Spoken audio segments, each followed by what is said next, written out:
सबसे पहले बात 3 शब्दों की, डील, दोस्ती और डिप्लोमेसी। क्योंकि देश के प्रधानमंत्री नरेंद्र मोदी इजरायल के दौरे पर हैं, तो देश के सबसे बड़े प्रदेश के मुख्यमंत्री योगी आदित्यनाथ जापान के दौरे पर। दोनों नेता डिफेंस और निवेश के लिए देश से बाहर हैं, मगर दोनों देश में दोनों के निवेश दौरे पर राजनीति है।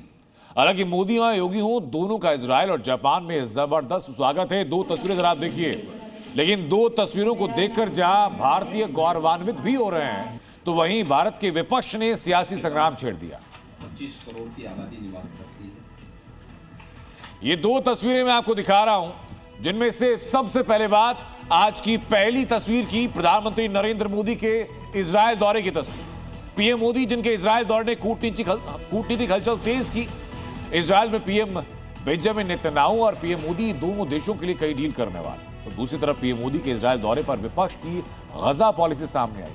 कांग्रेस पीएम मोदी से इजरायल के सामने गजा का मुद्दा उठाने के लिए कह रही है, तो पूरी दुनिया की नजर भी मोदी के इस दौरे पर है।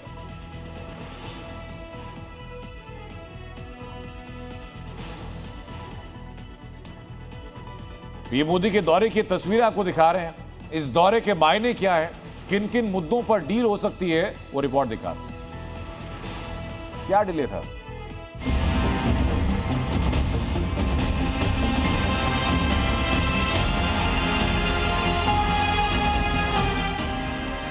पीएम मोदी विकास का एजेंडा लेकर इजरायल के दौरे पर। इजरायल की सड़क से लेकर संसद तक भारत का रंग चढ़ चुका है। पीएम मोदी के लिए इजरायली राष्ट्रपति बेंजामिन नेतन्याहू ने खास रेड कारपेट बिछाया। भारत के पीएम के लिए नेतन्याहू खुद अपनी धर्मपत्नी के साथ एयरपोर्ट पहुंचे।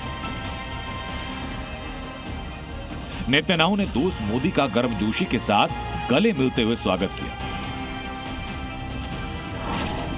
तो वहीं मोदी इजरायल की मीडिया में छाए। नमस्ते मोदी लिखकर भारतीय पीएम का स्वागत किया गया। पीएम मोदी के इजरायल के दौरे का मकसद है रणनीतिक सहयोग, रक्षा सहयोग, टेक्नोलॉजी ट्रांसफर, साइबर सुरक्षा, व्यापार और एफटीए, आतंकवाद और वैश्विक मुद्दे।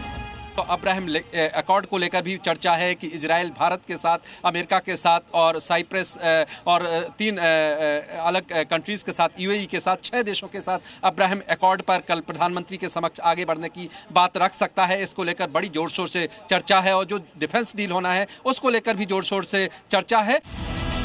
लेकिन पीएम के इजरायल दौरे को लेकर कांग्रेस भड़की। इस दौरे में भी कांग्रेस को वोट बैंक नजर आ रहा है, लिहाजा फिलिस्तीन में मुस्लिम आवाम की मौत का मुद्दा उठा रही है।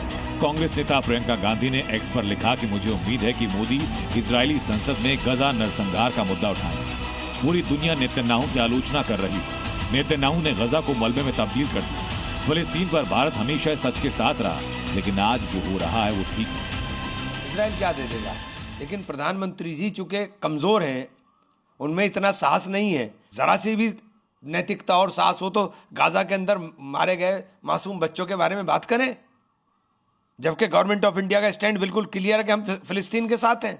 और आज देश के अंदर गली गली में यह बात है कि देश का प्राइम मिनिस्टर कॉम्प्रोमाइज है। गजा प्रेम में शायद कांग्रेस ये भूल गई कि इजरायल से दोस्ती का ये मतलब कतई नहीं कि हिंदुस्तान फिलिस्तीन के विरोध में है। भारत हमेशा फिलिस्तीन की संप्रभुता के साथ। यूएन में इजरायल के खिलाफ हिंदुस्तान ने वोटिंग, कई बार फिलिस्तीनियों के लिए मानवीय सहायता भेजी। 2018 में पीएम मोदी ने फिलिस्तीन का दौरा किया। 2021 में यूएनएचआरसी में इजरायल के खिलाफ प्रस्ताव दिया। जनवरी में फिलिस्तीन के विदेश मंत्री भारत आए और पीएम मोदी के साथ कई अहम मुद्दों पर बात हुई। दरअसल मोदी का इजरायल दौरा विकास की राह को और आगे ले जाने के लिए, क्योंकि मोदी के दौरे के दौरान कई अहम समझौते होने हैं और उसमें सबसे खास है दोनों देशों के बीच होने वाला डिफेंस का सौदा, जिसमें SPICE 1000 precision guided bomb, Rampage supersonic air to ground missile, air LORA missile पर बातचीत संभव, आइस ब्रेकर मिसाइल पर चर्चा, गोल्डन होराइजन मिसाइल की भी डील की उम्मीद, लाइट मशीन गन्स की डिलीवरी की उम्मीद, ड्रोन और सर्विलांस सिस्टम पर बात बन सकती है। बराक 8 एयर डिफेंस सिस्टम की डील भी संभव। मतलब साफ, इजरायल और भारत की दोस्ती अब एक नए मुकाम पर है और मोदी की इजरायल में मौजूदगी पर पूरी दुनिया की नजर है। तल अवीव से ब्रह्म प्रकाश दुबे के साथ ब्यूरो रिपोर्ट ज़ी। अब जरा ये समझिए कि आखिर पूरी दुनिया की नजर इस इजरायल दौरे पर क्यों। इसकी वजह है इस दौरे की टाइमिंग। पहली वजह, ईरान और अमेरिका में जो तनाव है वो इस वक्त चरम पर है। दूसरी वजह ये कि मिडिल ईस्ट में युद्ध का खतरा है।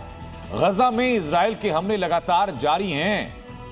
अमेरिका से जो ट्रेड डील हुई उसके बाद टैरिफ पर लगातार तकरार है। सुप्रीम कोर्ट ने क्या कहा आप ये भी देख ही सकते हैं अमेरिका।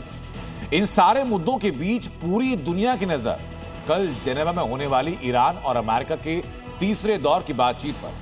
हमास के साथ हुए युद्ध विराम समझौते के बाद इजराइल ने गजा और वेस्ट बैंक पर हमला करना जारी रखा और इसी की वजह से अरब और दुनिया के दूसरे देश इजराइल की आलोचना कर रहे हैं। ऐसे समय में पीएम मोदी जब इजराइल पहुंचे हैं तो इसके कई मायने हैं।